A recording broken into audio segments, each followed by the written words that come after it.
I figured I'd ask, what's up with you today? Just been in the studio, and one of my groups, or two of the groups that I'm producing, are going to do a show right now. So I was just making sure they had all the stuff ready and everything. That's what's up. Who are the group?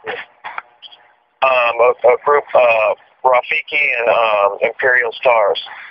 Nice, nice. Yeah. That's cool. Like, how long have you worked with them? I just started working with these guys over here. We got a whole huge studio facility over here with like 4 rows and mastering, and I'm producing tracks out of there right now. Like a lot of cool, like, you know, I'm doing a lot of hip hop and stuff still too, and I'm doing a lot of, I guess you would say like rock music mixed with digital type sound right now. Right. You know, yeah, it's really cool. You have to hear it, and then you know what I'm talking about. Like if I played it for you, you know. Yeah. So you're taking it to the next level. No more like, you know, you're developing a new sound for hip hop in a way and everything else. Yeah, it is a new sound right now, and I've been recreating like some 80s joints right now and kind of putting, you know, I'm still using banging. The drums that I'm using are crazy, you know, and but I'm using a lot of like digital type sounds, or like grindy bass sounds and stuff like that, you know. Yeah. So. But I'm still, you know, I play keys, so I'm still giving it that, you know, the chord structures and everything that a lot of cats these days aren't doing, because most of them can't do it. That's the truth. That's the truth, man. Production nowadays has become a lot of, it's watered down. Everybody's using Fruity Loops and shit in some kind of production programs. I mean, it just ain't, the game ain't what it used to be. That's why a lot of the level of rap music has gone down in hip hop music, is because cats are making beats that don't know what the fuck they're doing. You know, it's just some guys that got a computer and they're hitting some buttons, but they have no idea how to play a keyboard or a bass or guitar or drums or DJ. You know, you still got some dope producers out there. I'm not saying that you don't, but man, there's a lot of garbage out there right now. You know, that's the truth. You know. So I'm here with Darren Vegas. For those who don't know, Darren, please tell everybody who you are and what you do. But we already basically discussed some of it. I'm Darren Vegas. I'm a producer out of the West Coast, out of Orange County, California. I've been producing West Coast music since '96. I put out the California album back then. Produced tracks, a lot of tracks on Bone Thugs and Harmony, a lot of pop remixes. Did the song "Happy Home," "Why You Want to Turn on Me." I worked with Left Eye. I've done tracks on Juvenile. Worked with Too Short, Keisha Cole, Anthony Hamilton. You know, you name it. I've worked with a lot of them. You know, and I'm back in the studio right now producing tracks. Excuse me, I'm just ordering a soda right now. But back in the studio producing tracks right now, producing some new artists, and I just got off tour. I was touring with the Booyah Tribe. And wait, hold on one sec. All right.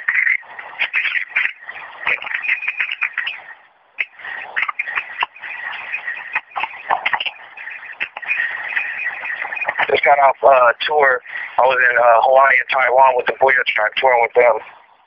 So nice. That's kind of like a little background. You know, I've got 3 platinum albums, and right now I'm about to put out a bunch of new stuff right now. Nice, nice. Yeah. Oh yeah, former Death Row producer. That's the main point. I forgot to mention that, you know, I produced at Death Row for years as well. Produced all Crooked Eyes albums over there.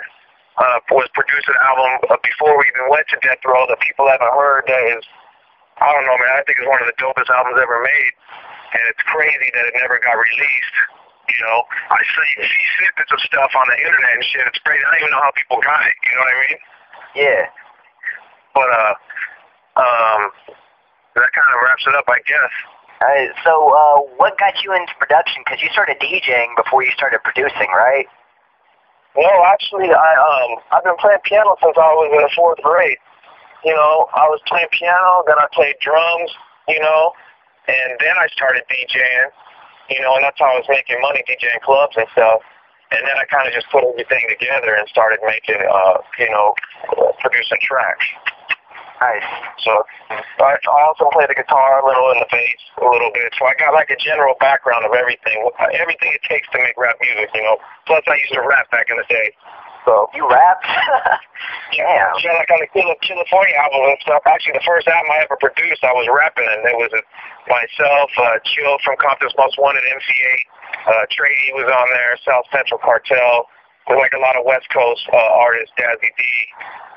You know. Yeah, I read about that in your biography. Yeah, and that album actually sold. We were independent, sold 300,000 copies the first few months out the gate, independent. You know what I mean? Damn. So it was crazy. It was a big, and it's still selling on the internet. I'd say when I was in Japan, I saw they had the CDs out there. You still make money off it? No, we got ripped off for that album, man. That sucks. I want to think Raging Bull Records, which bullshitted us and never paid us a penny. Damn. For that album.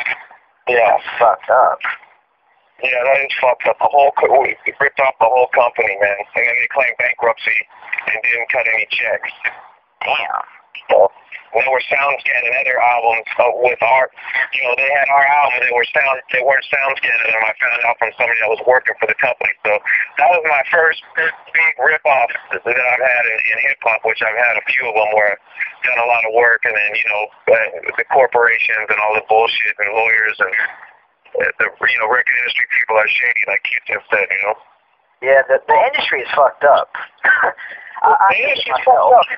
It is fucked up, It's a crazy business, but you can either choose to deal with it or you can quit, you know what I mean? And I've had times where I said, fuck music, you know what I mean? And would just keep my tracks to myself because I just didn't want to deal with all the bullshit and, heartache. Because, like, I've gotten people record deals. They go get the advance, and then, it's like, okay, so what happened? It was just crazy. Just the industry will rip your heart out, I feel you, man. Yeah. I've made more money. Yeah, but I was lucky enough to make money at it, too, so it wasn't just a bunch of heartache. It was great times, too. Yeah, I've been doing most of my work for free, so it kind of sucks on my end. Yeah. But it's something, it's like a gift and a curse. It's something that you can't stop doing once you start, True. And, if you love music, you just want to keep making it, and if you get paid, it's a bonus. It's like a drug, basically. Basically, it is. All right, so, what artists or producers inspired you, like, production-wise? What artists do I like? Like, what artist or, like, did any producers inspire you production-wise or anything, or, I know that, like, everybody has their top 5 producers, which they like, you know what I'm saying, and then, step up their game and shit like that, you know what I'm saying? You got, like, a top 5? I always loved Dre shit, of course, I like Timberland's music, I think Scott Storch has some type beats, back in the day, if you want to go back, and one of the people we got it all from, Quincy Jones, you know what I mean? Yeah. I would say those are my top 4. Yeah. It really, there's a whole bunch of, I like the guys that are producing, that did Outkast music and stuff. I just can't remember their names right now. Right. Yeah, but their shit was always funky too. I like people that make real music. Right. I'm not famous into for. Yeah, and that's what I appreciate. That's what I respect. Cats that make that real music, and and you can tell the difference when you hear it. You're like, man, these guys know what they're doing. Yeah. You got a lot of guys out there that just got that fluke type music where they don't, they can make beats, but then they're just barely, hitting a couple keyboard sounds, and I don't know. It's all about who you get on your tracks, though, too. You could be a halfway shitty producer and have the right artist on your beat, and you may blow up, True. And if you got some dope-ass beats, but you got some whack-ass rappers on it, shit, good luck.